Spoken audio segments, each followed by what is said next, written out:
Well, welcome back, everyone, to the second episode of Ramble. Two of us in Sydney. Ben's very excited, as you can all hear.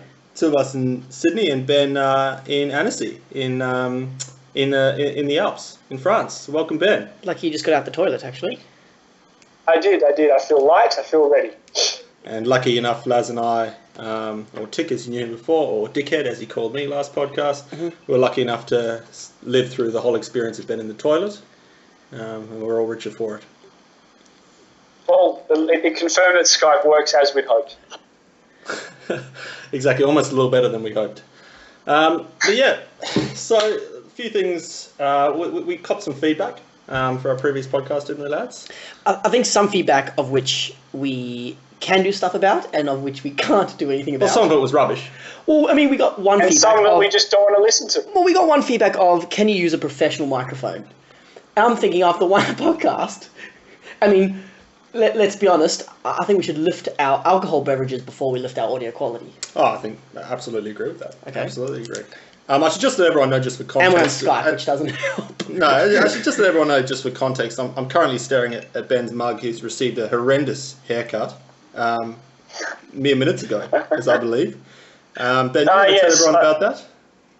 I made what was called a clear rookie mistake. My French course is sharing a domicile with a haircutting school, and they offer free haircuts for men, of which I decided to, I thought it was value for money, which I still think it was. Well, there was no... Well, we did mention we were 3 Jewish individuals, so, like, it's to be expected.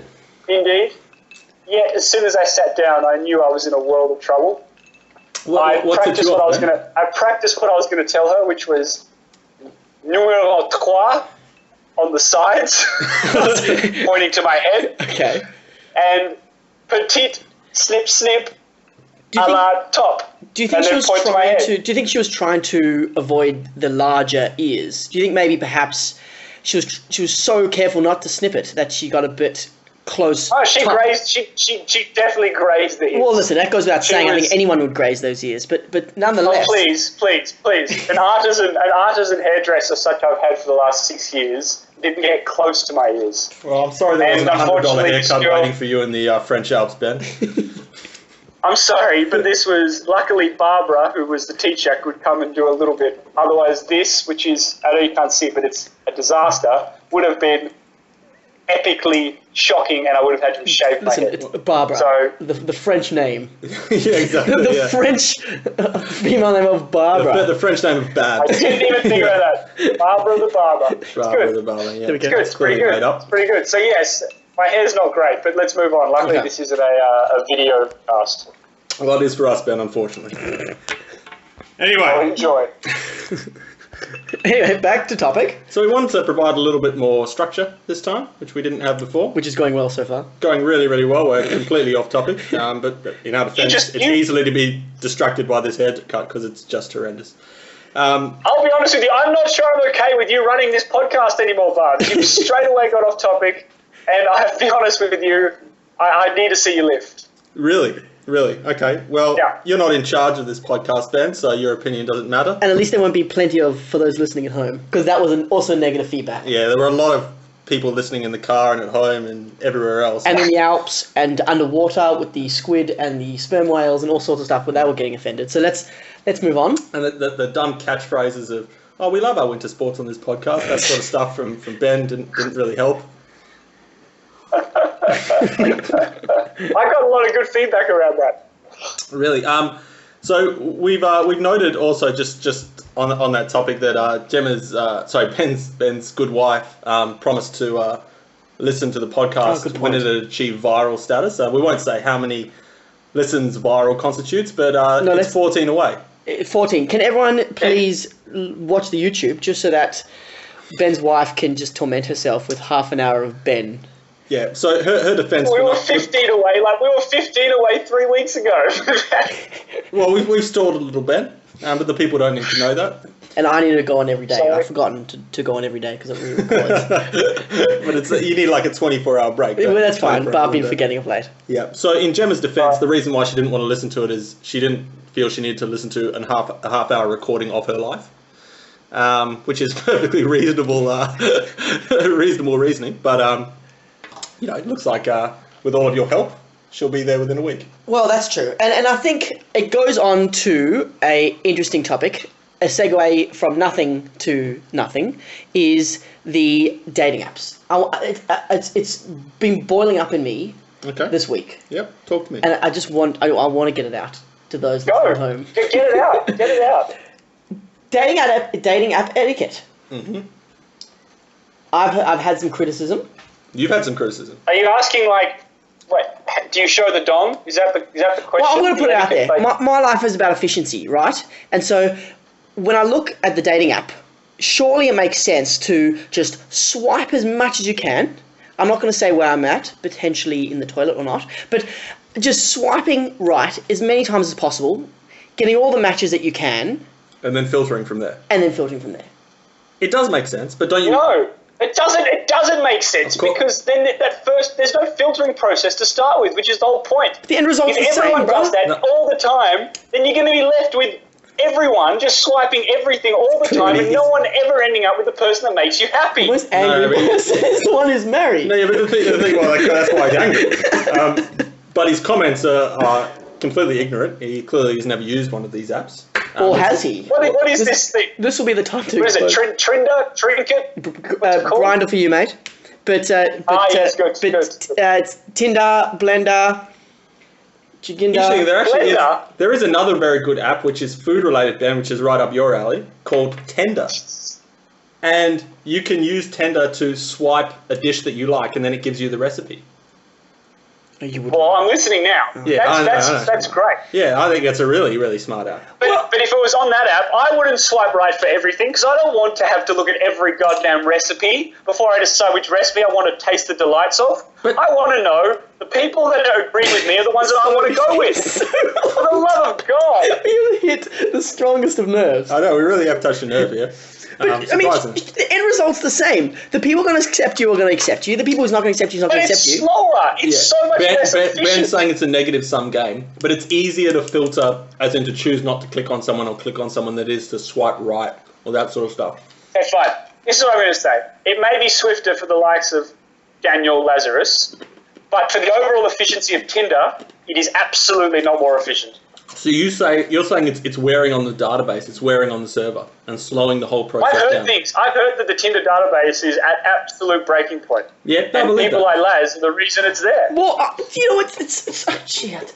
What's a good? I mean, my first line, and people often say like, you read the profile. I mean, I'm the hypocrite because clearly my actions say that I don't read any profile. But if I do read the profile, it's like, I want to hear something exciting, or saying like, hi, how are you is boring. How exciting can the first line of Tinder be? Hi, how are you? Okay, that's apparently too boring. Then I went the complete opposite way of, what would you rather do? Mountain or sea? Interesting, mountain or sea? And then they choose mountain, and then the conversation stops. What do you mean, what would you rather do? Well, what would you rather travel to? Like mountain or sea? Is it like? Is it worded like that? Yeah. Is it worded? What would you rather do, mountain or sea? I usually have time to think about it. No, but sperm whale. In fairness, he's being very genuine up front. He has a poor grasp of the English language. What would your best first line be? That would say to, and honestly, a girl's like, oh, these guys are so boring, there's so many weirdos. At least your intentions are clear. My first line has always been, hi, how you going? Boring. Done. But Swipe left. But I can't impress them on the first line. Your face doesn't impress, and nor does your language. So what do you have done for you? Then they've only matched with me because they're using your technique of swiping right constantly. Glimmer of hope. Glimmer of hope, which is good for my ego, because then I can make up a reason, why they can't talk to me, or that sort of thing. Well, and Ben's new haircut wouldn't get any matches whatsoever. Mm-mm. Horrendous. No, I'd be using an old photo. You might actually do what one of our good friends did. He might even be in this room, who had a photo of a very good-looking friend with him, which added confusion. That I don't get. Yes. That is not cool. That's deception. Well, listen, people use my face to enhance their profile, which is understandable. But why have 3 friends? Why 3 friends? It frustrates me, and I... Yeah, which one are you? Especially when the follow-up photos also have 3 or 4 friends. I've got to go right to the end, to the 5th photo, to see who are you. What's the constant factor in these photos? It's ridiculous. I really don't like it. But anyway, on the subject of, Tinder strategy or happen strategy or whatever your preference may be, we had a very interesting conversation with some young ladies who said that a friend of theirs was going out with a gentleman that she met on Tinder who had been talking to her incessantly for 4 days, to which Tick and I immediately said he's a weirdo. Incorrect. Yes. No, I mean, sorry, what he's doing is incorrect. Yeah, absolutely. It doesn't fit with Tick's efficiency strategy. No one has 4 days to talk to some random girl. Ben, stop flicking your hair. It's not going to get better. Okay, you need to wait this out. It's 4 to 6 weeks. Especially with how thin your hair is, mate. There's nothing you can do. There's nothing you can do. Did your wife get a haircut here as well? I'm sorry, listeners, but it's very distracting. Of course she did. Yeah, well, she's smarter than you. Prepare we all knew. Yeah, prepare for some swift divorces. But anyway, it's a good point. 4 days of just chatting to one person incessantly. He's obviously a weirdo.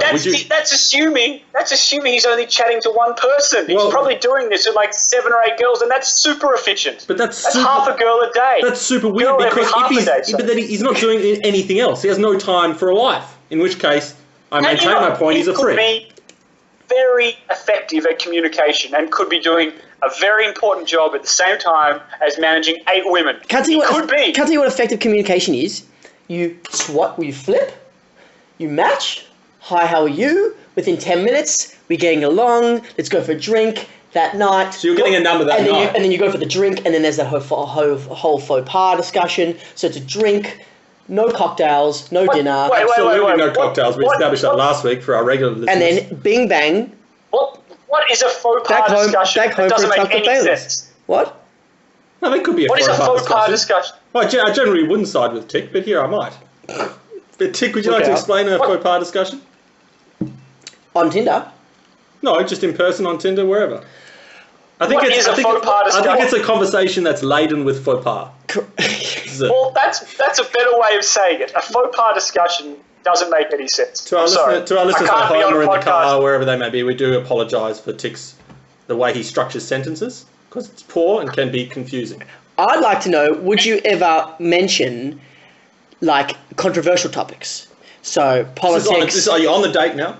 Well, I need context. Are you on the date? If I was on your friend, I wouldn't be on the date. I'd still be on the toilet on Tinder 4 days in. But if I was married, I'd be on the date. Laz. Yes. Okay. Here's the hypothetical. There's 2, because either you want to shtup her, or you think that there might be something more. Ben, not all our listeners are Jewish. What is shtup? If you want to have coitus. Okay, thank you.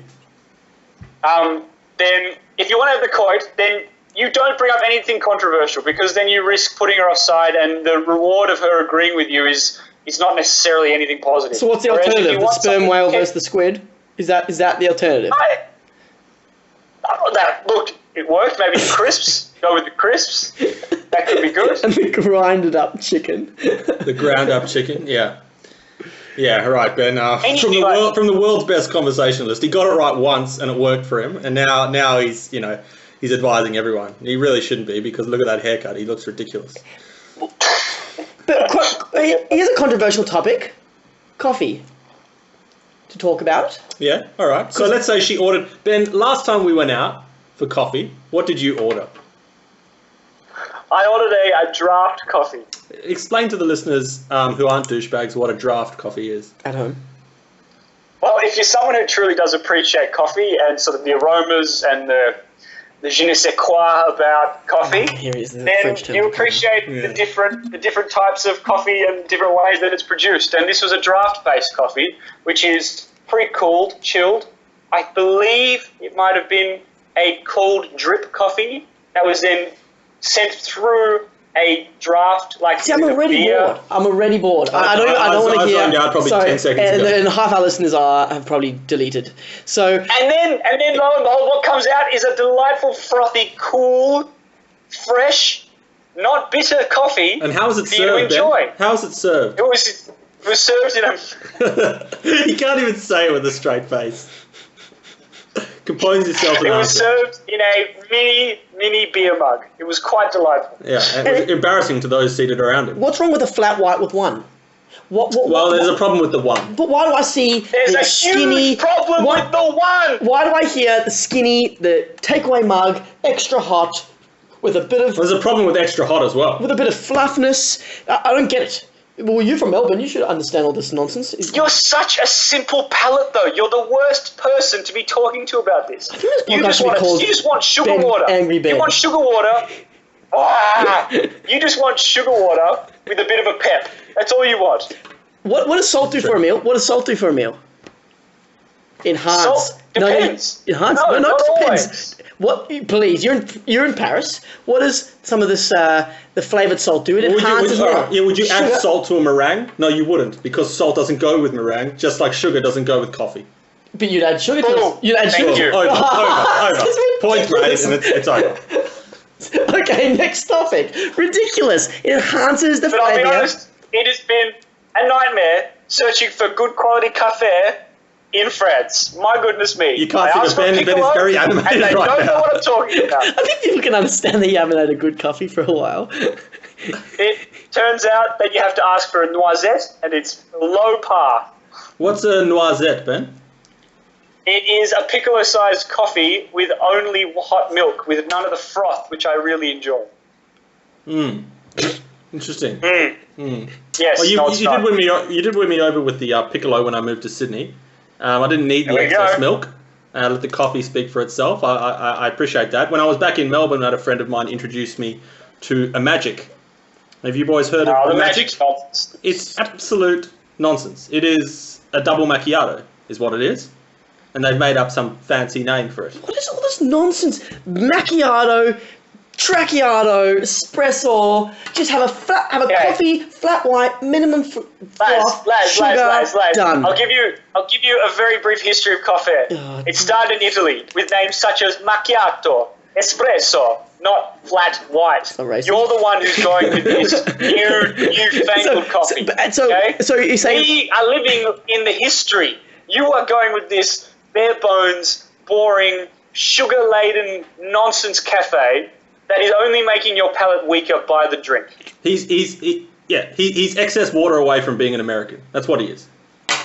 He is. He is. And I believe that if he went to America, he would become and embrace the American coffee life. Speaking of America, I went to the movies the other day. Sorry to just completely go off topic, but that seems to be the standard of this podcast. Yeah.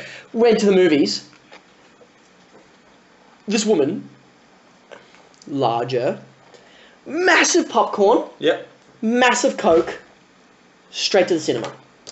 Yeah, well, I enjoy watching fat people guzzle. I do, because I feel like it clearly brings them a lot of joy. If anything, it might just lower the stench. But nonetheless, why do you need Well, that? just being fat doesn't mean she stinks. Why are you saying that fat people always stink? They don't. Not always. Generally, when they get You remember Mrs. Saunders? this was Mrs. Saunders smelled lovely. a Deadpool. There was a lot of intensity, scary moments. Sweat on the brow, sweat under the flab, under the folds. Okay, I've got a personal question to ask both of you. Talk to me. When I was at my 105 kilogram weight, did I smell worse than I do now? You definitely looked worse. So let's cover that off. I don't know. Given Ben's current haircut, I think Ben looked better when he was 105 kilos. How dare you? And we did get custom suits made, and he walked in, and you could see the tailor was just, oh no, Where was because he has was to it- charge the same for twice the material. Oh, really? Oh yeah, yes. I found that. Oh, yes. I found that recently. I literally could have used it as a parachute. Like it was huge. You could tell the tailor's like, I'm losing money on this deal. That's for sure. The amount of material will not have covered costs. But stench, possibly. I mean, by possibly I mean yes, and by yes I mean I'm not the absolutely. best smelling man. Yeah, no, well, generally you do. I mean, your hygienic sense is subpar anyway. But when you are large, I mean, granted you've lost a lot of weight, good on you. But when you were large, Well, really, it's the I bet- standard. It's what I expect. Don't good on him for being at the weight that we expect. well, this is going to be controversial. But I've been to the gym. Yeah. Hello? Yes. We lost video. Speaking of audio quality, I've been to the gym 15 days in a row since I've been here. Really? Well, that'll count. Yeah. no, but what they call the gym in France is the No, I'm doing the Kayla Bikini Body 12-week program. Are you sure the baguette store is not called a gym in Paris? You sure? Silence. No, it's a- Silence from Annecy. The fromagerie is called the gym. I have to go to town on a guy. Yeah, exactly. There's absolutely no way you've been to the gym, Ben. I didn't buy that for. No. We jest, but I have been to the gym 15 days in a row. Show us the waistline. And I want to see. I've lost 2 centimeters off my belly. Really? Can you hold a pen under your teat? Can you flap? Not anymore. I used to be able to, but I can't anymore. Really? Wow, So where do you keep your spares? Yeah, where would you keep your pen if you don't keep it under your teat? I keep it in my crack. Okay, interesting. Where you block it and drown from Anna's blockage, as per last podcast. Well, it's a dangerous game when you block the others. Absolutely. Well, we were almost out of time here, fellas. That went by very quick. It went by very, very quickly. A lot of nonsense talk, covered none of the topics we intended. Which is a disappointment, but almost, expected. I do hope we get good feedback, though. I really want to do this every month. Every month? Yeah, I think every month. I think we'll develop a loyal well, once the loyalty goes, we'll ramp it up to every day. What do the people at home reckon? Well, I've had a few people say, can you please do this every day? And I've thought that's a bit too much. So every month at least, lets people want a bit more. Mm. Yeah. What about me? Let's say every 2 to 3 weeks. 3 weeks. Yeah, well, Ben, you're currently on holiday working out in the baguette store. The rest of us are actually working. So we might not I've got a working travel visa. Yeah, I am going to work. You are not going to use that. The working part. There's absolutely no live way. off the rent. Well, what's our final thoughts? What's the... Look, I've been talking about what's been on my mind this whole time, which I've mentioned numerous times, which is the absolute butcher job that's been done on our friend Ben here. Ben, I hope it gets better, the haircut. So bad haircuts, final thought? It is. And so the correlation between large ears and bad haircuts, is that what we're saying? No, I don't have an issue with Ben's ears. I find them distinctive. Leave my ears out of this. His hearing is brilliant. And there's nothing he can do about his ears. Goes back to the I can't have a go at him for his ears. I mean, he was born with those. He was not born with that haircut. His hearing was his hearing is on point. And it's Ben's cheapness / Semitism that's caused that. All right, so good luck, Ben. 4 to 6 weeks. Hope you enjoy it. Looking like a schmuck. I'm going to wear a big bean-dog every day. For sure, yeah. My final thought is what happened to me late yesterday is ATM machines. And I've probably taken Ben's because we both had the same gripe. You're waiting in line for 5 minutes, 10 minutes, 15 minutes. You get to the front of the ATM line, and you don't know what to do. You're standing there. People should know what the process is. I told you. I agree with this, and it's exactly the same as getting to a bar. When you get to the bar, you know what you're ordering. You should have got if you need a menu, if it is a cocktail bar and the guy's not paying, you're willing to pay, because I need to preface it with that. I'm also willing to you should have grabbed the menu beforehand. I'm going to throw this computer in the wall because this frustrates me a lot. It does. Yeah, it does. Waiting in line, what are you doing? You're deciding, do I need a receipt? Do I not need a receipt? Don't get a fucking receipt. And sorry, whoa, that was a swear word on the family show. But don't get a receipt. It's all right. It's a fire-up process. It is. I know. But it's worse than that. People they walk up to it and they look surprised at what to do. Where do I put this? Well, now with intelligent deposit machines, what do I do now? There are more options than there used to be, Ben. There are more options than before. I can see someone getting a little confused. Barb's doesn't work for Commonwealth Bank, everyone. Anyway, next topic. Ben, what's your final thought? Well, it is something that I've learned, and it's really come to the fore since I've been here, is the importance of a good shower. My God, this shower here is fucking woeful. Absolutely disgraceful. I have to hold it to water myself. There's no thing to place it on. But then you can it allows you to get all the cracks and crevices. Yeah. No, yes, of course I get right up in there, but I'd like to have somewhere where I can nestle it when I don't need to get in the crevasses. When I just need to wash myself. I struggle to soap myself because I have to change hands and put the shower head in my chin. Yeah. And then because I can't put it under my bosom anymore. You do need both hands for the loofah. Indeed, you need both hands for the loofah, and then the wipe with the other hand. And it's the same technique. Scrub when we get to the underside of the scrotum, you really need both hands. Oh yes, you do. You need leverage, lots of leverage and support. Because my shower's got horrendous tiles, but a brilliant shower head. So from a priority perspective, The tiles are porous. They are, They're very porous. but I'll take a good shower head. The people beneath you, I reckon, get wet every time you shower. I'll take a good shower head over that. All right, guys. Well, I hope you enjoyed Ramble the Second, and this is signing off from Barb's, Tiki, and Benny in France. Have a wonderful trip, mate. And may your hair get better. And we'll see you all next month. All right. Cheers, guys. Cheers, man.